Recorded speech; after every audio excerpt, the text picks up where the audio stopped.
This is a government for poor people. This is a government that is very deliberate at making sure that we leave no one behind. And we are very, very deliberate about it. So when you saw me, I don't know how many of you saw me on a boat to Obo family, not Obo family, to Olubanasa. We went on a boat, and that Olubanasa, there's no vehicle. Vehicles don't fly there. We had to send 10 keke napep into the place and some motorcycles across. And for them to buy fuel, they might have to get by boat, go to land and use jerrycan to buy this thing to send them. I understand that no governor since the creation of Adam and Eve has ever been there. Everybody said we shouldn't get there.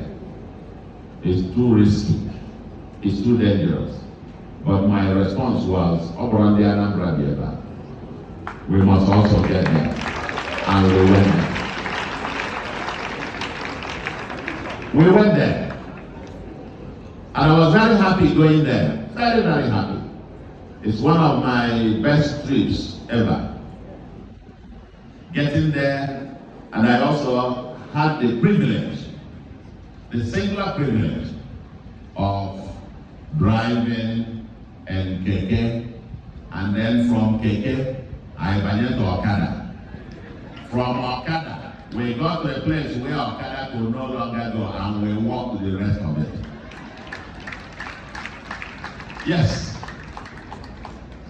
Until you go to those places, you don't know that Anambra is not Okada. Because many of us from communities around the central and south senatorial zones and parts of the north, like parts of Anambra East or Oyi, Bada, to Onitsha North and South and parts of Owaru, you don't know much of it until you get to those abandoned and forgotten in the down riverine areas. Then you know that Anambra is quite a diverse place. And we must not, each day, we must keep remembering those people and thinking of programs and policies that we must do to make sure that we don't leave them behind.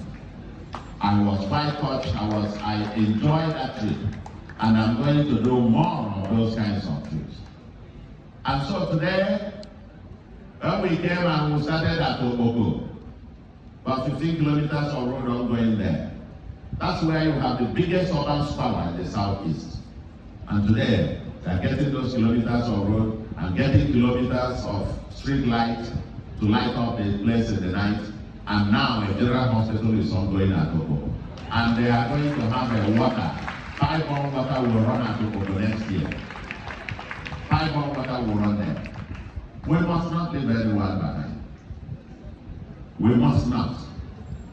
And I want to say to you, the day we commenced the work at Okoko, we flagged the roads flagged off the roads. We ended up at Miata, Anam, where we then flagged off the construction of the road that is going to Nzam. Nzam happened to be the only local government headquarters that I know in Nigeria. I don't know any other that you couldn't drive to. But by the grace of God, early in this year, this coming year, from next month, early before the rains come, we will drive happily to Nzam. We will drive to that place.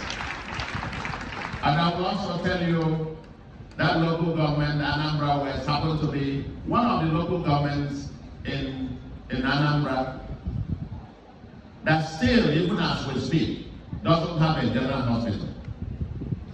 We are now constructing a general hospital in Anambra West. We are building a general hospital in Ayamelum. We are building a general hospital in Onitsha South. And we are building a general hospital at Okoko. And guess what? Enugu to Aguleri, forgotten parts of Aguleri, forgotten parts of Anambra. Anambra State. Enugu to Mpunanda and Ezeago, Aglere. Completely cut off. You drive more than an hour to get to that place. There's no medical facilities there. We are now building almost a semi-general hospital. They will just awarded the contract on Wednesday. And then we'll have the general hospital. You know, we are very deliberate. Some of you from the other parts of the state might be wondering, yes, I come from the south. But my government is constructing 4.5 general hospitals, brand new general hospitals, and all of the 4.5 are all in the North Senatorial Zone. Because they didn't have it. They did not have it. And we must ensure that we don't leave any section of the state behind. The other places we are renovating and doing much of, renovating general hospitals. And we have an agenda. We have an agenda to refurbish, construct, and mainstream at least one functional, furnished, well-staffed primary health center in each of the 326 wards.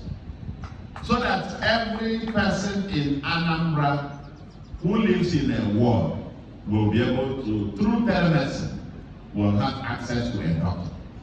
It is our aspiration. Because if we don't get the people healthy, a healthy population, you can't have a productive population without having a healthy population. And we must take health down to the grassroots, not just general hospitals or the tertiary and teaching hospitals, but take them to where the real people are. I'm glad 2 weeks ago or last week,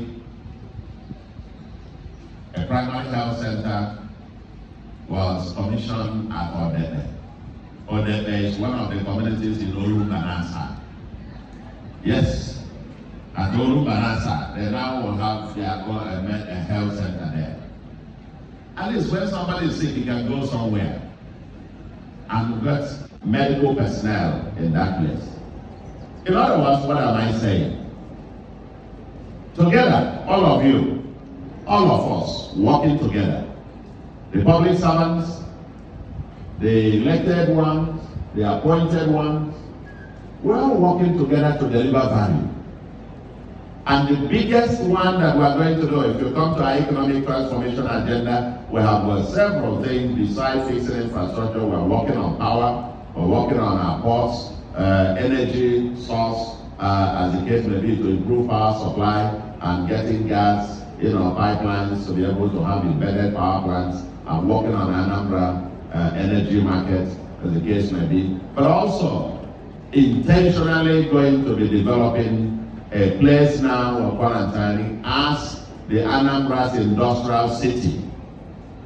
The Anambra industrial city that will be planned with industries already signing up to come there, because we must create wealth, we must create jobs. And then the new Awka